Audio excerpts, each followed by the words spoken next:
Bienvenue dans Mon Psy part en live, le podcast où on parle psychologie, émotion, développement personnel et bien plus encore de manière drôle et décomplexée.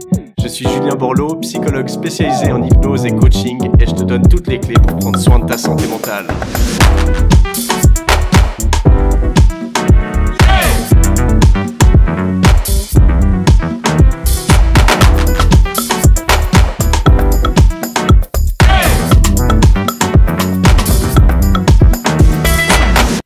Bonjour à toutes et à tous, bienvenue dans cet épisode de mon podcast Mon Psy part en live. Je suis Julien Borloo, psychologue à Lausanne, en Suisse. Et aujourd'hui, je vous retrouve pour parler à nouveau de la gestion d'une émotion particulière, qui est l'émotion de la tristesse. Vous savez, j'aime bien parler de la gestion des émotions, tout simplement parce que j'en parle toute la journée au sein de mon cabinet. C'est un point sur lequel je travaille énormément avec les personnes qui viennent me voir. Et c'est pour ça que j'ai déjà fait des épisodes auparavant sur cette thématique. On a vu comment gérer l'anxiété, comment gérer la colère. On a vu dans des épisodes précédents également comment vivre davantage des émotions agréables, parce que c'est bien de savoir gérer les émotions désagréables, mais c'est aussi super bien de savoir comment développer des émotions agréables.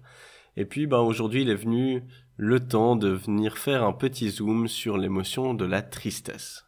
Et si vous êtes intéressé par la gestion des émotions, que vous souhaitez creuser ce sujet, eh bien, je vous mettrai dans les notes du podcast un lien vers ma formation en ligne qui s'appelle Gestion des émotions, guide pratique, dans laquelle je vous explique toutes les choses à savoir pour arriver à gérer les émotions désagréables et à développer les émotions agréables. C'est une formation en ligne au prix de $45 et c'est une mine d'informations théoriques et une mine également d'exercices pratiques que vous pouvez pratiquer, entraîner au quotidien. Donc si ça vous intéresse, je vous la mets dans les notes du podcast. Je vais peut-être commencer par faire un petit rappel de comment ça fonctionne une émotion afin que je m'assure que tout soit clair pour vous, que ça soit votre premier épisode que vous écoutiez ou que ça soit un rappel, ça fait toujours du bien. Donc pour rappel, une émotion, ça nous indique un besoin. Alors quand c'est une émotion qui est agréable, ça nous indique qu'un besoin est satisfait. Donc par exemple, vous passez l'après-midi avec une personne que vous aimez, vous êtes joyeux. Cette joie, c'est un signal que vous envoie votre cerveau pour vous dire fais ça plus souvent, ça te fait du bien. Ça va vous encourager à davantage voir cette personne. Quand c'est une émotion désagréable, ça vous indique un besoin qui est insatisfait. Alors, l'exemple que je donne le plus souvent, c'est la peur, qui nous indique que notre besoin d'être en sécurité n'est plus rempli. On ressent de la peur, et puis dans émotion, il y a motion, ça veut dire que ça nous pousse à un mouvement, à prendre une action pour remplir à nouveau le besoin. Donc dans le cas de la peur, on va soit fuir, soit se figer, soit combattre, pour nous remettre en sécurité. Dès le moment où on est à nouveau en sécurité, eh bien l'émotion peut disparaître. Alors, comment est-ce qu'on peut comprendre la tristesse grâce à ce schéma ? Eh bien, quel est le besoin qui est signalé par la tristesse ? Alors souvent, la tristesse, c'est une émotion qui vient face à une perte. Ça peut être la perte d'une personne, la perte d'un emploi, d'un hobby. Ça peut être une perte, évidemment un deuil, mais une rupture, peu importe. Mais ça vient souvent face à une perte, quelque chose qu'on avait, qui nous apportait des bonnes choses, qui nous faisait du bien et qui soudainement disparaît. Ça peut être la tristesse d'avoir perdu la santé également.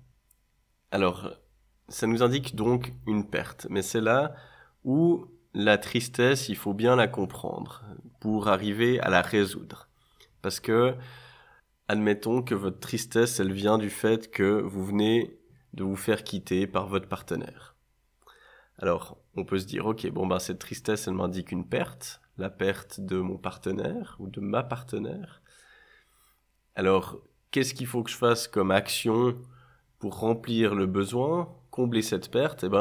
Le premier réflexe qu'on a en cas de rupture, souvent, c'est il faut que je me remette avec cette personne. Quand bien même on sait que c'est pas la bonne personne, que ça ne marchera pas, c'est la 3e fois qu'on essaye, eh bien, on va se dire, si c'est lui que j'ai perdu, ou elle que j'ai perdu, eh bien, il faut que je me remette avec. Comme ça, la perte sera comblée. Et ça, c'est une grande erreur. Parce qu'en fait, on confond l'objet de la perte et les besoins qui ne sont plus remplis. Donc en fait, on peut se dire, ok, soit je reste concentré sur mon ex. Et puis, est-ce que je peux me remettre avec? Non. Et là, en fait, on est dans un cercle vicieux. On va tourner en boucle et on va pas réussir à l'oublier. Ou bien on va se dire, ok, mon ex, en fait, c'est pas elle qui me manque, mais c'est ce qu'elle remplissait comme besoin.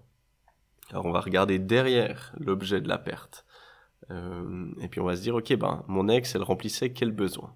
Puis là, tout d'un coup, on peut se dire, mon ex, elle remplissait mon besoin d'affection, d'amour, de tendresse, d'attention, de présence, mon besoin d'avoir une personne de confiance avec qui je peux parler de tout et de rien, avec qui je peux échanger sur des sujets intimes, avec qui je peux me livrer, avec qui je peux avoir du soutien émotionnel, par exemple. Ça peut être aussi le besoin de partir en vacances à deux, de faire des vacances romantiques, etc. Et puis une fois qu'on a identifié tous ces besoins, là on a la clé pour pouvoir sortir de la tristesse.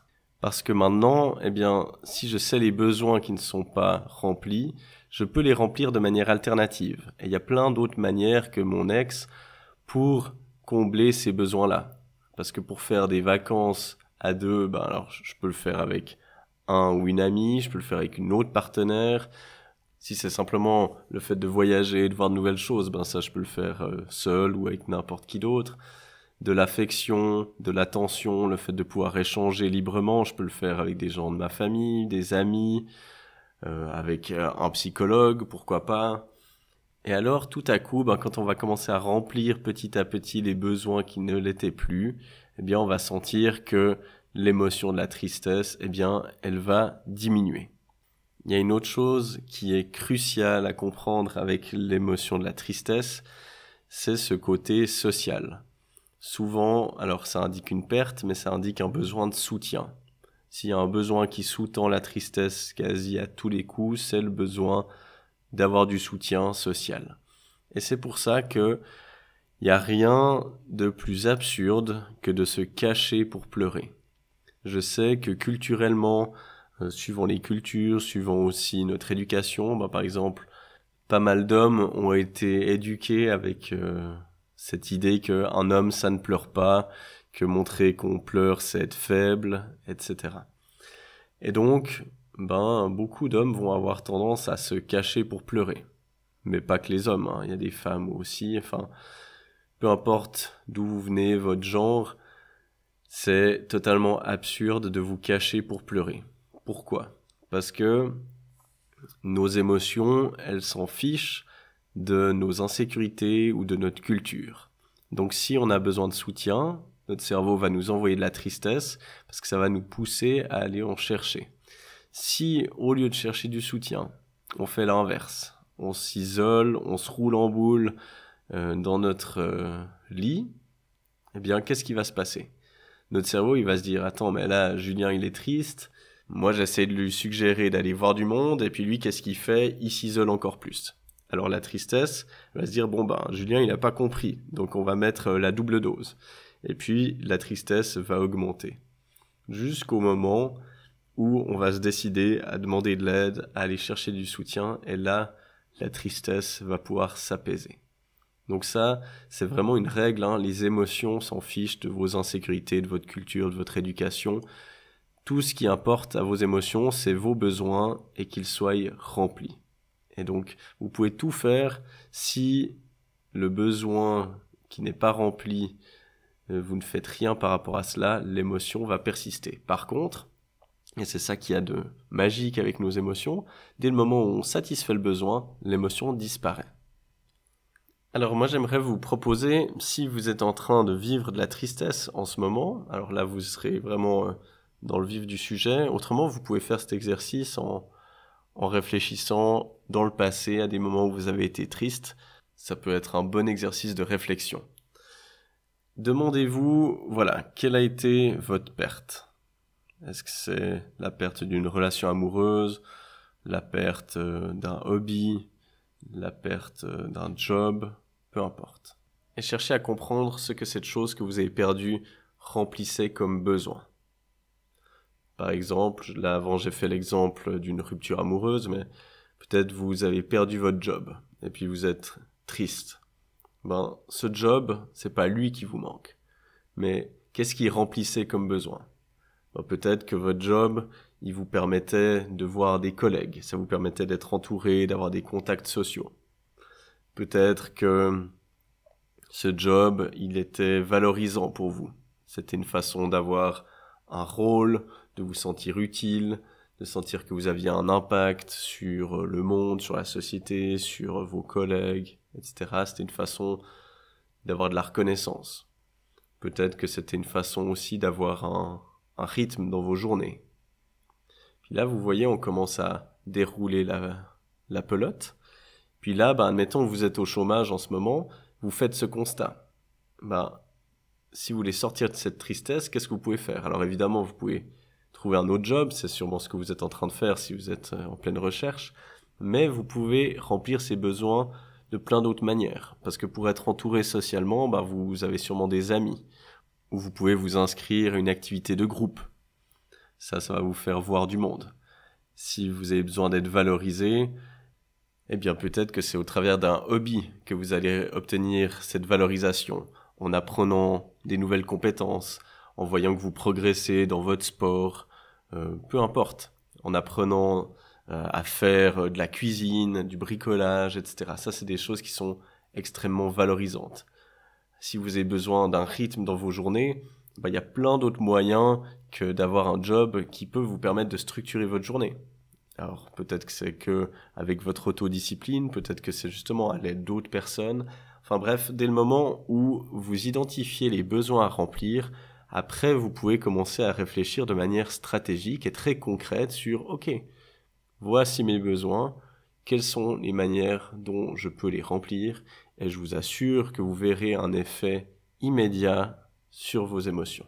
Voilà, c'est un court épisode. Je vous rappelle juste que toutes les infos qui sont contenues dans cet épisode et tous les autres auparavant qui parlent des émotions sont tirées de ma formation en ligne Gestion des émotions, guide pratique, qui vous donne toutes les infos théoriques et tous les exercices pratiques nécessaires pour vous apprendre à gérer les émotions comme l'anxiété, la colère, la peur, la tristesse et aussi comment développer des émotions agréables. Donc si ça vous intéresse d'approfondir cette thématique, je vous mets le lien dans les notes du podcast et c'est vraiment avec grand plaisir que je vous accueillerai sur cette formation en ligne. C'est des modules vidéo, vous pouvez les regarder autant de fois que vous voulez. J'ai eu énormément de beaux retours de cette formation en ligne, donc je peux que vous encourager à aller la découvrir. Et voilà, on arrive à la fin de cet épisode. Je tenais à vous remercier du fond du cœur de m'avoir écouté jusqu'au bout. Si vous voulez soutenir ce podcast, n'hésitez pas à le partager à vos amis, à commenter et à mettre une évaluation sur l'application de podcast que vous utilisez. Ça m'aide vraiment énormément, donc merci d'avance pour cela. Je vous mets dans les notes du podcast toutes les infos nécessaires pour mon site internet, pour mes formations en ligne et pour toutes les références que je pourrais vous transmettre par rapport à l'épisode. Encore une fois, merci d'avoir écouté mon Psy part en live. C'était Julien Borloo. À la semaine prochaine.